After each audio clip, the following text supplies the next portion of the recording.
Chances are that you live in a country whose money supply is controlled by a privately owned central bank. They have lofty names that attempt to give them a veneer of credibility and being part of the public trust. The Federal Reserve in the US, for example. And other than being able to appoint a minority of members to the Board of Governors in some instances, central banks are mostly independent from national governments. These private institutions create the money supply out of nothing, and the money they create is backed by nothing. The Federal Reserve came into existence a little over 100 years ago and was formed by and in the interests of the private banks. And in this time, the dollar has devalued by 96% and national debt has grown 5,000 times larger.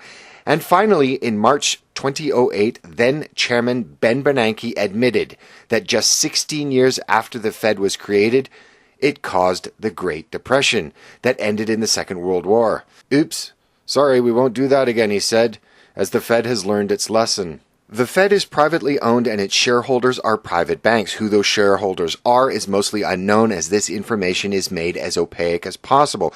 However, most investigations by independent researchers all point to the Rothschilds banking dynasty as being the key prime mover. One of the first things the United States has done when it invaded countries in the name of freedom in this century was to enslave the populations with debt via central banks owned by global banking cartels that are integrated into the global financial system. In 2001, the U.S. invaded Afghanistan, and by 2003, Da Afghan Bank was established by presidential decree, that president being Hamid Karzai, the man with ties to Unocal, and was installed by the U.S. a couple of months after the invasion. Just a few months after the invasion of Iraq, the U.S. did not even wait for the cover of a puppet government and created the Central Bank of Iraq to, in their words, bring Iraq's legal framework for banking in line with international standards. Or in layman's terms, the U.S. as an occupying power foisted upon the people of Iraq a privately controlled central bank,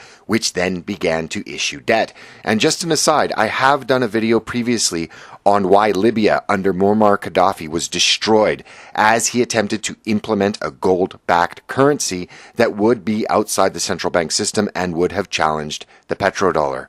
Depending on your sources, the countries outside the Rothschild central banking system are very small indeed and make up a very interesting group. The two remaining members of the axis of evil, North Korea and Iran, as well as the country with the longest sustained economic sanctions that the U.S. has applied to anywhere in the world, Cuba, and the broken and devastated nation of Syria, where the U.S. has backed rebel groups that seek to overthrow the regime, despite the horrific crimes against the Syrian people they have committed. It's absolutely clear that many of the central banks of the world are controlled by private banking cartels. However, there is no institutional will, despite the obvious problems that exist with a private institution having the power to create debt-backed currencies out of nothing and then loan it at interest. And I can think of nowhere in the world where there is a political movement to break and shut down a national central bank. As politics in the West are focused on things like guns, abortion, LGBTQ rights, feminism, failing schools, drugs,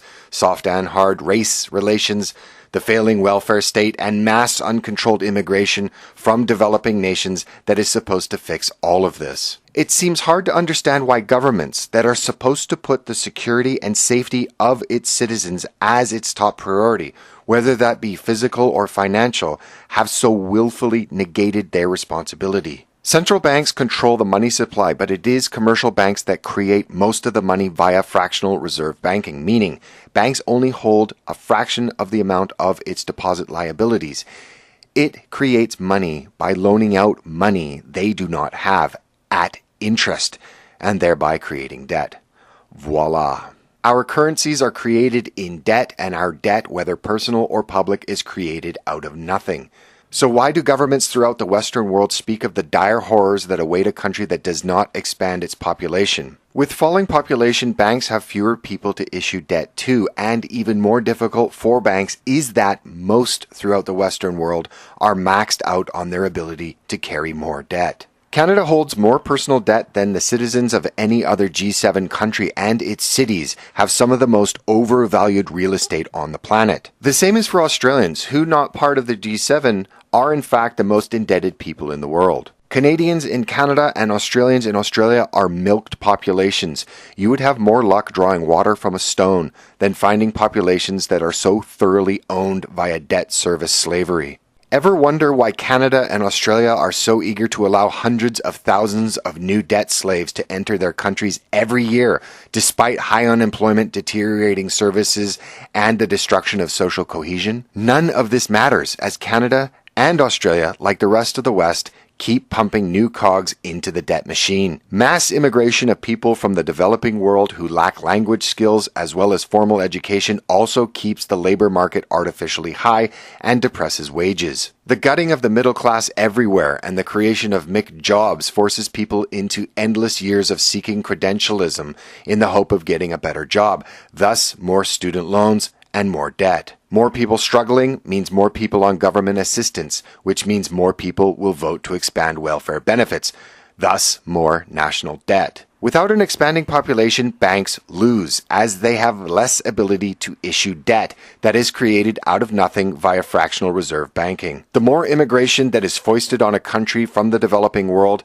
the more the political compass moves toward expanding the welfare state. From a certain point, it will become almost impossible for the bankers and their political puppets to be dislodged. These same cartels control most of the institutions, and this is also why the election of Donald Trump was so unexpected.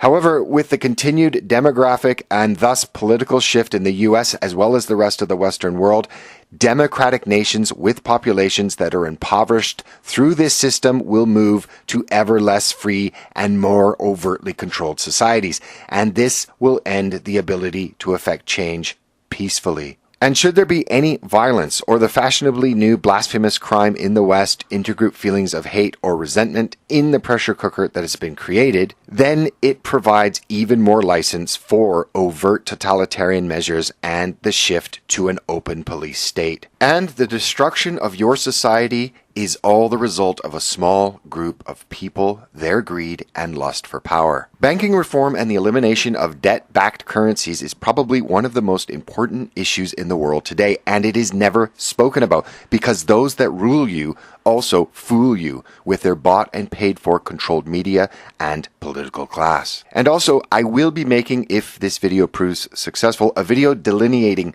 the value of government-backed currency rather than debt-backed currency. And for a very meticulous look at debt-backed currencies, central banks, and the history of banking subversion of the money supply in Europe and the US, please see this excellent video by Bill Still called The Money Masters. And as always, thank you for watching. If you like this video, please consider subscribing. Also follow us on the usual media and see our website, blackpigeonspeaks.com, for more and interesting information like this.